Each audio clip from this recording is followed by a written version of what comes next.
Welcome back to It Takes Two, and guess what? Yeah. We managed to rescue Deji. So Deji, look at that, a dinosaur. Also, Man, Dej. I thought I just escaped from New Jersey. Come on. Also, Dej. I called it. There actually was a minecart section. Yeah, you just missed the minecart level, actually. Yeah.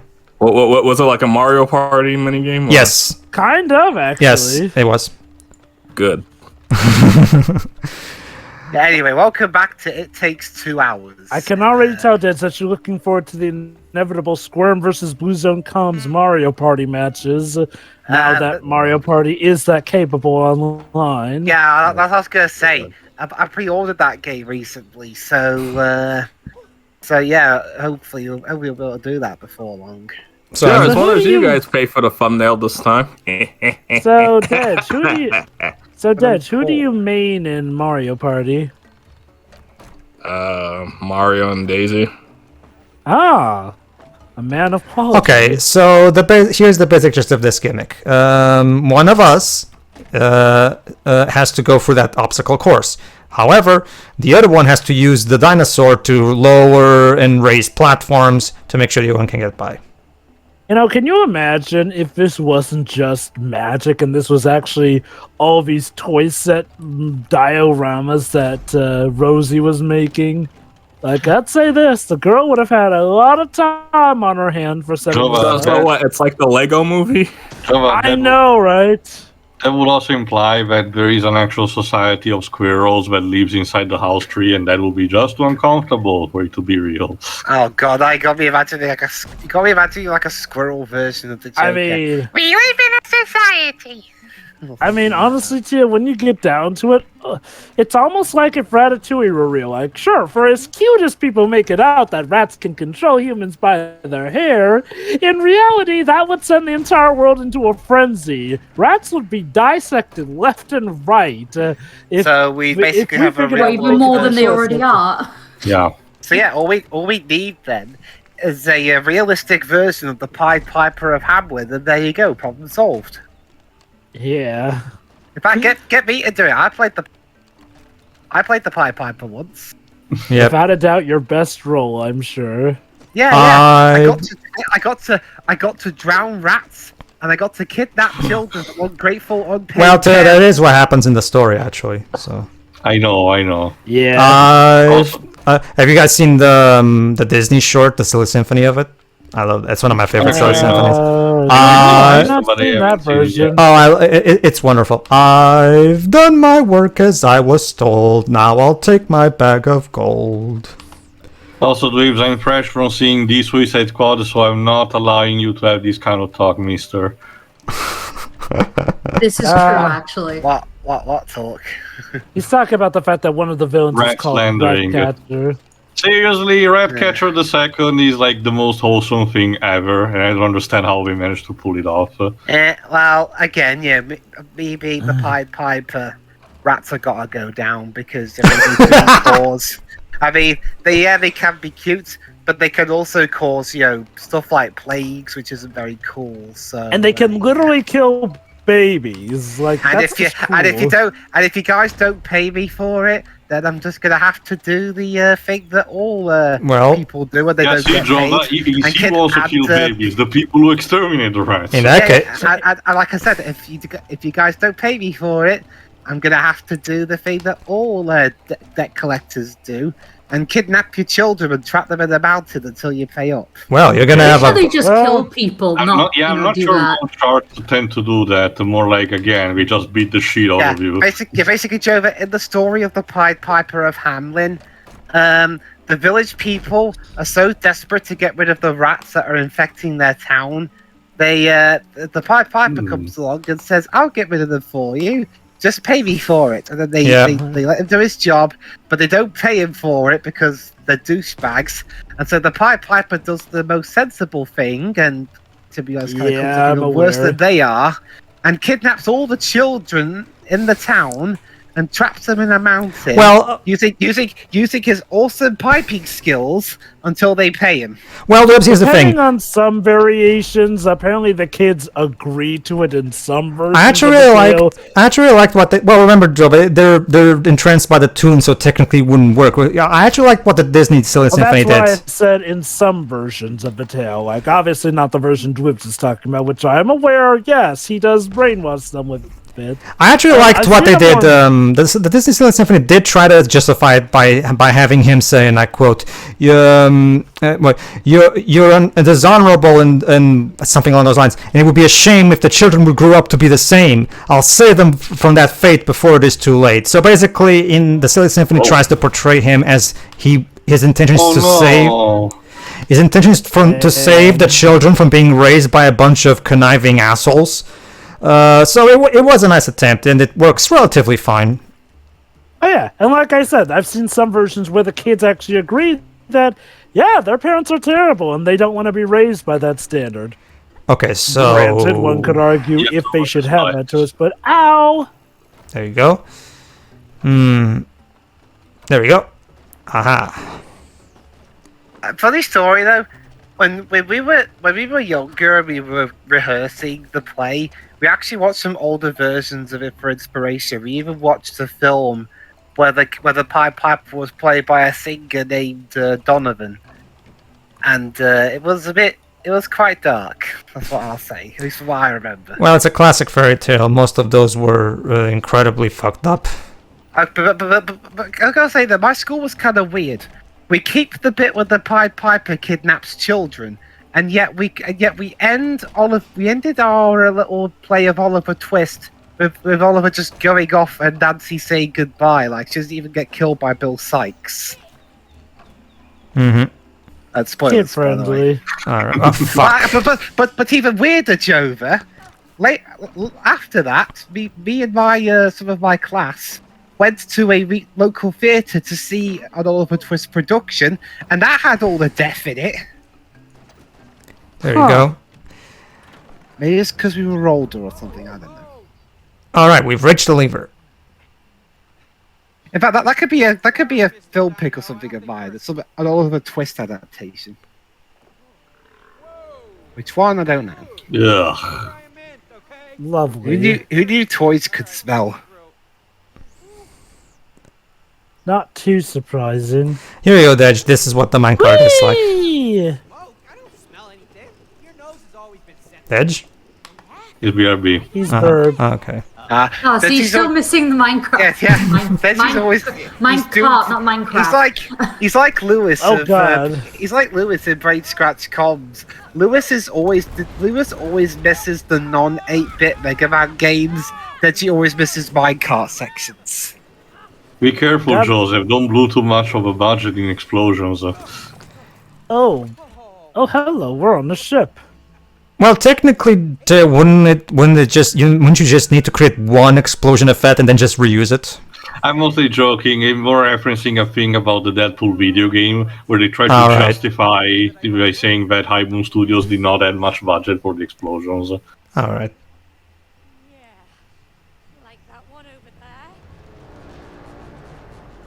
Suddenly an octopus. With a tricorn. Well, shit. All Yeah, right. just a silly toy. You know, like a lot of other... Hey, wasn't it a silly toy that tried to kill you on the moon earlier? Yep. And this squid's gonna kill you too. All right. So here's a boat level. So how do you... Okay, I can see how you actually move, You have to be in coordination. How do you actually operate the cannons? R2. Okay.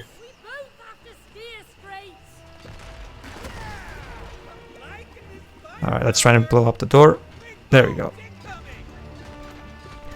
And there you go. Archibald! So basically, yeah, you two have to drive, and of course you have to be in coordination to drive properly, so make sure both of you are turning to the exact same side. Otherwise, it's going to be a problem. I do wonder, Yes. if this were, just done in a one-player fashion, would a lot of this stuff be more basic with how simple a lot of these things probably are in one-player mode? Or will you still think that it would still be very fun in a regard. I can definitely see the point because when you the entire focus of this game is the entire cooperation. So if you do turn this into a first-player game, it probably wouldn't be nearly as fun because half of the fun. That being said, Joe, pretty much all of the set pieces are designed around a lot of the. Like in order to turn this into a single-player game, you would have to basically redesign the entire game from scratch, basically. Okay. I wouldn't say you would have to totally redesign it. Like for most of it, just give the player like an ability to swap between the two players, and maybe just so like tailor Brothers a of Two tiny bit Sons. differently. Yeah, kinda. Also remember, that was the entire reason why Joseph Steve decided to make both A Way Out and this, because he was generally missing the idea of traditional couch co-op and wanted to create something that was vital, entirely building around that, because a lot of action adventure game done in between the years of the first Halo and these games just had the co-op attached to it, and it was say a platformer like Mario, it was still doable, but when you had weird games like traditional action adventure style, mind you, where you have the co-op partner, take for example NAC 2 for example, where the co-op partner is just tacked on and there's no story reason for it and it conveniently disappears with the cutscenes, This instead tries to make it a point also in story. And it's a thing that was also in A Way Out. Basically, Joseph's first game that he made before he founded his own studio, Hazelight, was called Brothers of Two Sons, and that game is also about cooperation. However, it's a first-player game. It's a single-player game where you alternate between two characters, the two brothers. When it came time to make A Way Out, he wanted to take that concept to the next level, which of course would mean co-op.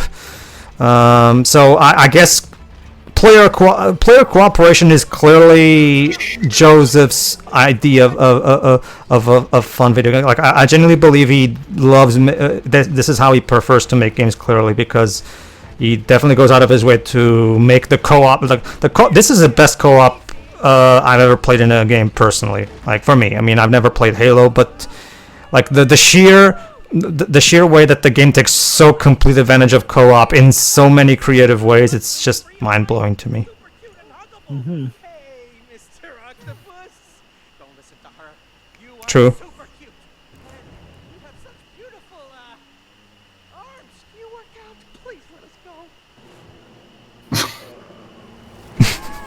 Thank you. You said let you go. Yeah. So what you're saying, Dwebs, is, as Heath Ledger would say, very poor choice of words. I find more amusing the fact that in the previous chapter it was the wife who was trying to sweet talk about Mr. Baboon, but here instead is the husband who's for the octopus toy. Also, giant octopus, if you were just gonna kill us, why didn't you crush us while you had us in our tentacles? Why? This is more fun. He's an octopus, Joe, but he's not very smart. They have don't octopus have the brain the size of a pea or something? Actually, remember? No, they're actually very intelligent. Oh, really? Yeah. In fact, octopi are some of the only animals capable of holding a grudge that smart. Oh, okay. But So not just that. That's more behavioral. In hey, terms look, of rubber ducky. Like we even conducted it with dynamite. We even conducted experiments to create literal escape rooms. And yes, octopi can manage to actually escape properly if given a chance. They can get very creative. Oh, look, and now he has a pirate hat. How cute. He always did. Oh, never mind. Did I miss it before? Yeah. I must have missed it. Okay. Yeah. Okay, so so basically just keep shooting him and avoiding anything that comes towards that could damage your boat, basically. Simple as that. Basically, every time he has one of these tentacles, make sure to take out the tentacles because they will hit you. So there you go. Not to mention you have to take out... It actually reminds me of an old PS1 video game called Overboard, which is about these pirate ship. It kind of has the same kind of, control scheme also in mind. I don't remember if it was the same title in America. Let me see. Mm-hmm.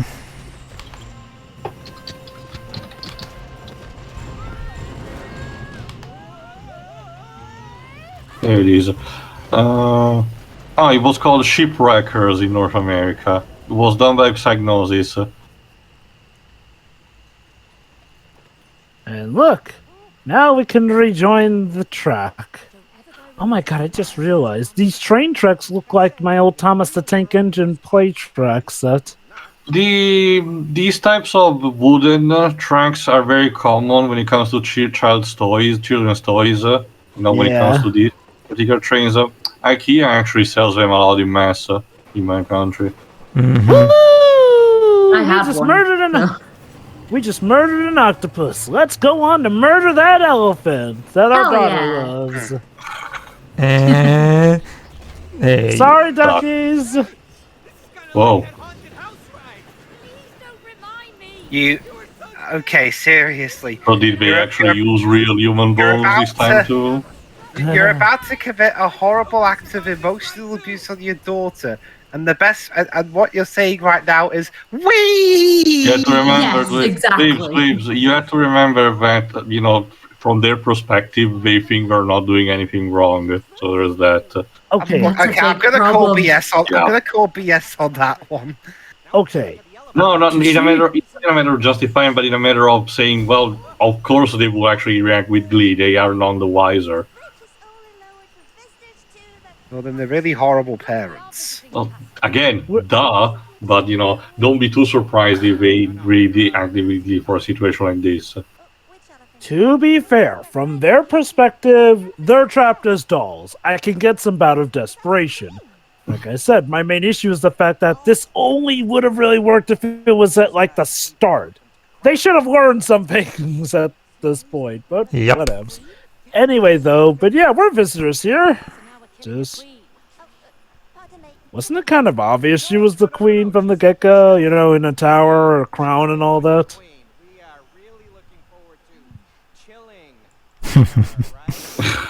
Yeah, killing, chilling, willing. Same thing, really. Billing.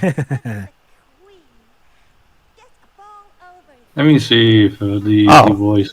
You have to prove yourself in a minigame. Alright then, sure.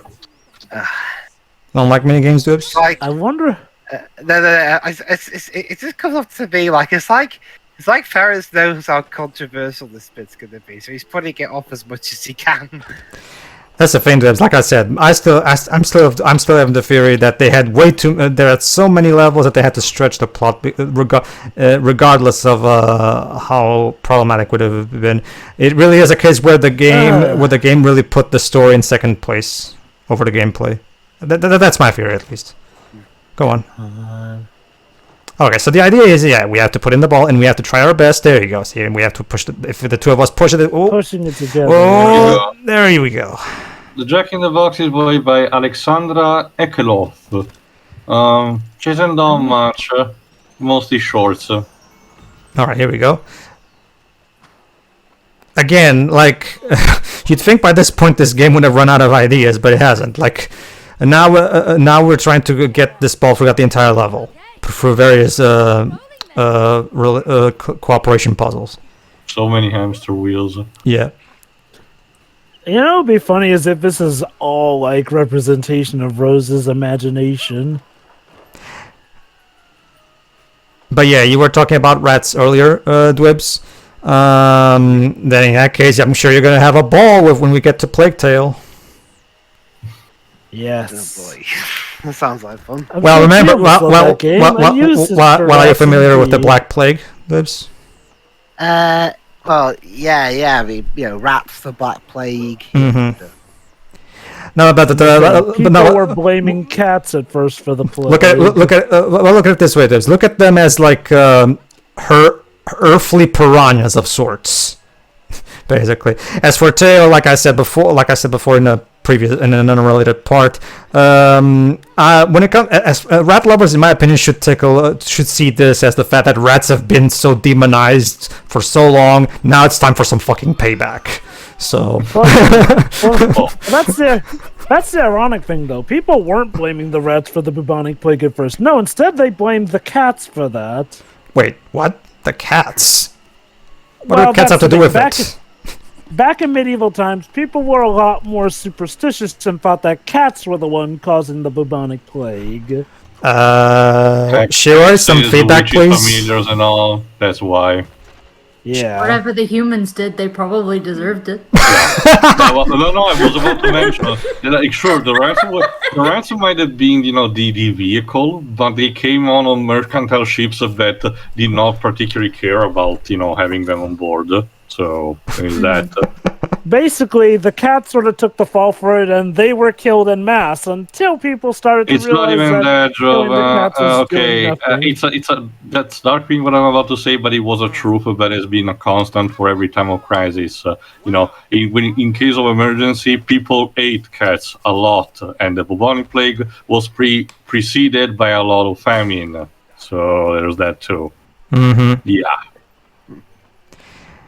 Oh, how about this? Let me put it like Nick from Zootopia would, about rats. If the world is only going to see a rat as a disease-carrying animal, there's no point in being anything else.